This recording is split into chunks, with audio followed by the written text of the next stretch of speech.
Hello दोस्तों, स्वागत है आपका एक बार फिर से हिंदी मेरा विश्वनीति चैनल में। कैसे हैं आप सब दोस्तों। हमने भक्ति काल से जो निर्गुण शाखा से संत काव्य की कड़ी शुरू की है, उसमें आज हमने गुरु नानक देव जी के जीवन और साहित्यिक परिचय लिया है।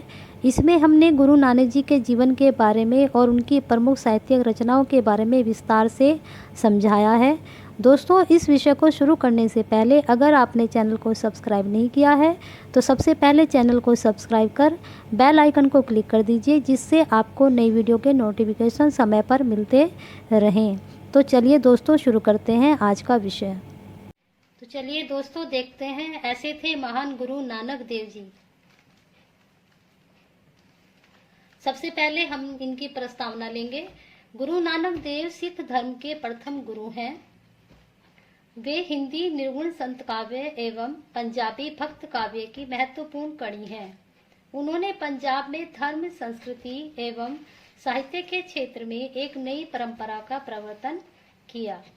हजारी प्रसाद द्विवेदी ने लिखा है कि मध्यकाल के निर्गुण मार्गी संतों में गुरु नानक का ही व्यक्तित्व शरद चंद्र के समान स्निग्ध और शामक है, क्योंकि वे रैदास की तरह ही विनम्र हैं।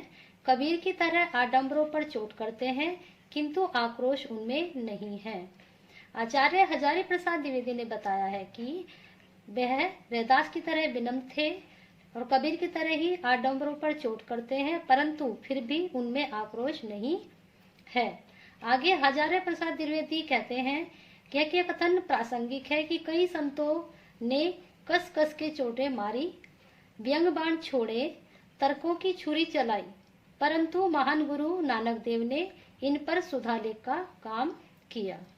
इस प्रकार से हमने गुरु नानक जी की प्रस्तावना देखी। अब आगे चलते हैं। अब देखते हैं हम इनका जीवन परिचय। यहाँ पर देखिए, गुरु नानक देव का जन्म रावी नदी के तट पर बसे एक गांव तलवंडी गांव में हुआ था। गुरु नानक का जन्म 15 अप्रैल 1469 को तलवंडी, जो अब पाकिस्तान में है, हुआ था, जिसे इस समय ननकाना साहिब भी कहा जाता है। उनके जन्म तिथि का उत्सव कार्तिक पूर्णिमा को मनाया जाता है। इसमें आचार्य हजारी प्रसाद द्विवेदी का कथन है कि उनकी आविर्भाव तिथि इस पूर्णिमा को मनाने के संगत कारण है। यह केवल भक्तों की कल्पना नहीं, सुनिश्चित योजना है। निर्मल आकाश में शुभ राजहंस की तरह भ्रमण करने वाला चंद्रमा ही उनके व्यक्तित्व की ओर संकेत कर सकता है। तो यह कथन आचार्य प्रसाद द्विवेदी का है उनके जन्म तिथि के बारे में। अब आगे चलते हैं।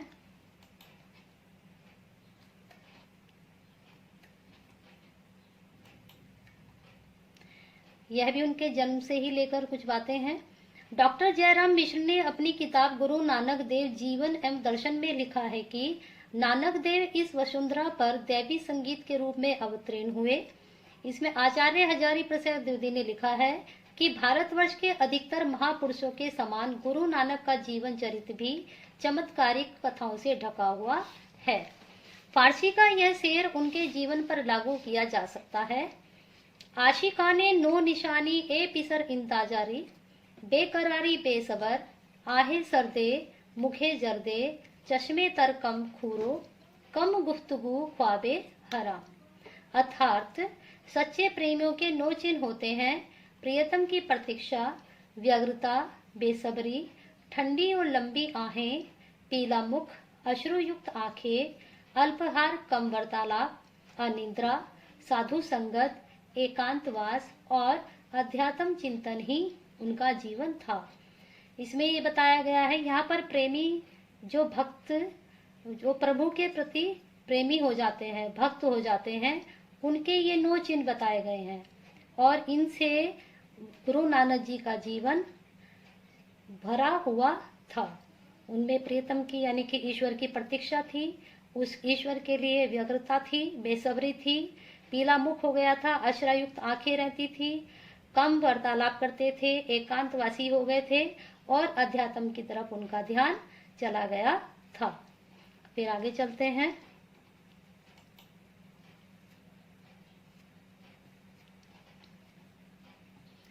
अब देखिए, गुरु नानक के जीवन से जुड़ी एक घटना है। यहाँ पर वह आटे की उसमें काम करते थे। तो गुरु नानक जी पंजाब के सूबेदार दौलत खान लोधी के कर्मचारी मोदी खाने में नौकरी करते थे, किंतु यह भी उन्हें सांसारिकता से बांध नहीं पाया। कहा जाता है कि आटा तोलते समय वे 1 2 3 गिनती गिनते जब 13 पर आए तो इसके पंजाबी उच्चारण 13 पर ध्यान आध्यात्म की ओर चला गया। जब वो गिनती कर रहे थे तो 1 2 3 जब 13 की गिनती आई तो उनका ध्यान आध्यात्म की ओर चला गया। मैं तेरा हूँ, उनके अंदर ये भाव उत्पन्न हो गया कि भाव ने उन्हें तन्मय कर दिया, यानी कि उनका ध्यान उस तरफ चला गया कि मैं तेरा हूँ। हाथ से तोलते रहे किंतु मुंह में तेरा तेरा का उच्चारण रटते रटते परम तत्व में लीन हो गए और सारा भंडार खाली हो गया, यानी कि उनकी गिनती 13 पर ही अटकी रही और वह 13 है, मैं तेरा हूँ पर ही वह सारा भंडार खाली करते चले गए। फलतः नौकरी भी छूट गई और वे अध्यात्म के पथ पर निकल पड़े। जब इतना नुकसान हुआ तो उनकी नौकरी छूट गई और वह फिर पूरी तरह से आध्यात्म के पथ पर निकल गए। साधु संगत, भ्रमण, धर्मोपदेश, अध्यात्म चिंतन ही उनका जीवन एवं कर्म हो गया। आचार्य हजारी प्रसाद द्विवेदी का कथन है, उन्होंने कहा है कि उन्हें संसार बांध नहीं सका, पर संसार के बंधन से छुटकारा देने और दिलाने का रहस्य उन्हें अवश्य प्राप्त हो गया। संसार तो उन्हें बांध नहीं सका, लेकिन संसार से किस तरह से बंधन से छुटकारा मिल सकता है, इसका रहस्य उन्हें मिल गया था। अब आगे चलते हैं। गुरु नानक के 70 वर्ष के जीवन में अनेक पड़ाव हैं। आचार्य हजारी प्रसाद द्विवेदी का कथन है, उनकी वाणी की मोहकता, उनके व्यक्तित्व आकर्षण और उनकी भगवान निष्ठा का प्रभाव इन यात्रा वृत्तांतों पर स्पष्ट दिखाई देता है। गुरु नानक जी बहुत वाद विवाद में नहीं पड़ते थे। पहले ही बताया है कि वह कम बोलते थे। वे अपने पवित्र आचरण के द्वारा ही विरोधियों का सत्य का साक्षात्कार करा देते थे। जीवन के अंतिम वर्ष करतापुर में उन्होंने व्यतीत किए। संवत 1596 अश्विन शुक्ल दशमी को उन्होंने अपना शरीर त्याग दिया, किंतु अपनी वाणियों में चिन्मय रूप से आज भी वह जीवित हैं।